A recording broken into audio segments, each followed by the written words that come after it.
ගෙදර ප්‍රශ්නයි වැඩ කරන දන ප්‍රශ්නයි ඔක්කොමත් එක මගේ ඔළුව විකාරයි දේත උන්වහන්සේ මට විසඳුමක් දෙන්න. ඒව මන්ත්‍රීසාව රැගෙන ගොස් මධ්‍යම රාත්‍රී 12ට පෙර භාවනා යෝගීව මේ විමුක්ත කිරීමෙන් ඔබට මහා බල සම්පන්න මුදුවක් ලැබෙනවා ඇත.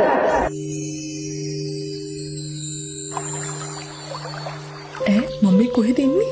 දිව්‍ය වස්ත්‍රාභරණ දිව්‍ය සලුපිලි මම දිව්‍ය ලෝකේ ඇවිල්ලා.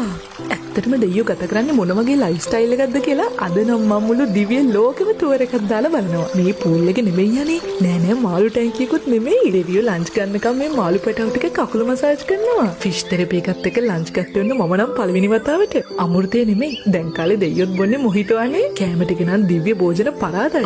දෙයියොත් යන්නේ දැන් ලිෆ්ට් එකේනේ. කාපු ටික බහින්නත් එක්ක පරි රවුමක් දාන්න යන්. මෙතන නම් ගත්ත හිත දෙකම නිවෙන තැන. කාලා බීලා ඇවිදලා දැන් මහන්සි නිසා පොඩ්ඩක් රෙස්ට් කරන්න කියලා ඇතුළට ආවා. අතට පාරේ සද්දේ කුරුල්ලන්ගේ සද්දේ යරුණාම වෙන කිසිම සද්දබද්දයක් මෙතන නැහැ. ඉතින් නින්දක් දාන නම් කියාපු තැන. අම්මෝ දිව්‍ය සයනයක් වගේ තමයි මාරම සනීපයි. දෙයියෝ වොෂ් දාන්නේ මෙන්න මේක වෙන්න ඇති නේද? කොහොමද රූම් එකේ view එක? මේ ගල් තලාවේ දිගේ ගලාගෙන ඉන්නේ ස්වභාවික උල්පත් වතුර.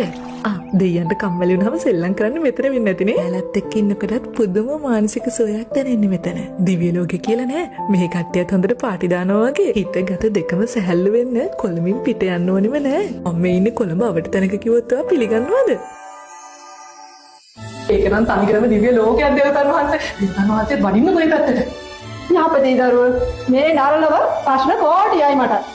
එහෙනම් අපි දෙන්නම යමු.